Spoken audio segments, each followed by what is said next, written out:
Here's a prayer. Lord, we thank you. Even so, come, Lord Jesus, is the best thing we could ever say and want in our hearts, and we all do.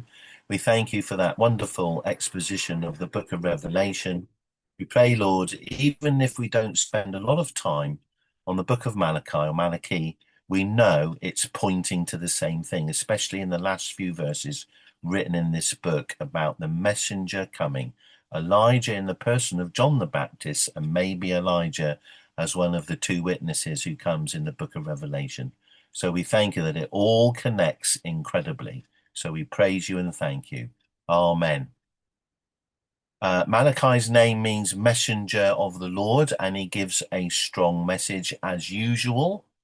You hear rebuke for Israel because it's wandered away again from the Lord, but there is an appeal that they should return.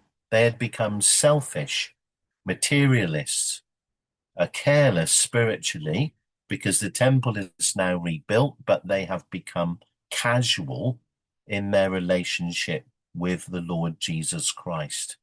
So the first two chapters cover the explanation of how they failed to love God with polluted offerings. The priests were not doing a correct job and failing the Lord, and there were bad relationships in the land as well. And then from 2 verse 17 to 4 verse 6, God warns them, but he also encourages them greatly. Now, one way, and I'm going to do this now, one way of understanding this book is look at the questions that they ask God and God asks them.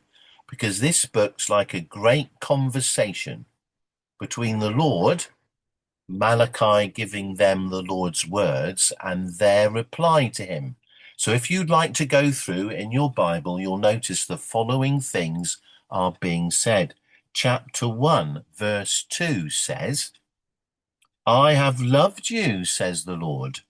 Yet you say, in what way have you loved us? So they are questioning the very covenant love that God has given them. The next question comes in chapter 1 and 6 to 7. Yet you say, in what way have we despised your name? These are the questions Israel is daring to ask God in the way Malachi is putting it. You offer defiled food on my altar, says the Lord, but you lot say, in what way have we defiled you? So the problem is they are not exercising serious faith. They're apathetic, selfish, and their offerings are polluted. All this will come out in more detail if you were to read the whole book. Chapter 2 and verse 17. Here comes another one. You have wearied the Lord with your words, writes Malachi, yet you say, in what way have we wearied him? In that you say everyone who does evil is good in the sight of the Lord, and he delights in them, or where is the God of justice? So they are compromising very badly the moral basis of the character of God. God does not promote evil, he judges evil, and they are getting it seriously wrong. And to ask the question, where is the God of justice, when he's about to tell them how much he's going to judge them, seems really, really silly thing for them to do. The next question comes in chapter 3 and verse 7 to 8, which says this, Yet from the days of your fathers you've gone away from my ordinances and have not kept them. Return to me and I'll return to you, says the Lord of hosts. But you say, in what way shall we return? Will a man rob God? Yet you've robbed me. But you say, in what way have we robbed you? In tithes and offerings. And clearly, the people of God have not maintained their responsibility towards God, their generosity towards God. They have become obsessed with their own blessings and materialisms. Right. Verse 13 is the final question. Your words, chapter 3:13, your words have been harsh against me, says the Lord. Yet you say, What have we spoken against you? You have said, verse 14, it's useless to serve God. What profit is it that we have kept his ordinances and that we have walked as mourners before the Lord of hosts? So now we call the proud blessed. For those who do wickedness are raised up. They even tempt God and go free. One of the things I've learned in my reading of the church history, reading of revival, and thinking about myself is never speak against God. It's dangerous and it's wrong. God is God. He's incredibly merciful, but those who have consistently spoken against him, as the book of Revelation tells you, have eternal doom in front of them. So let's end with a wonderful positive note. So we're going to read from chapter 3, verses 16, and then right through chapter 4, which isn't very long. It's only 6 verses.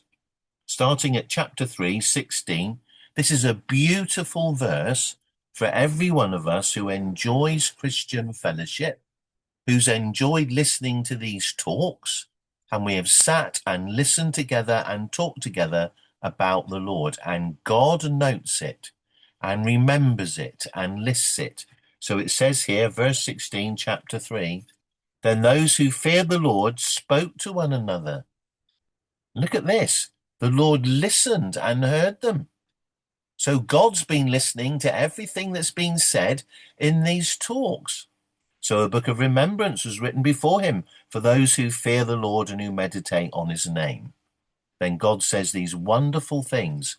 They shall be mine, says the Lord of hosts, on the day that I make them my jewels, and I will spare them as a man spares his own son who serves him. Then you shall again discern between the righteous and the wicked, between one who serves God and one who doesn't serve him. And the end talk on Revelation made that very blunt. Right, chapter 4.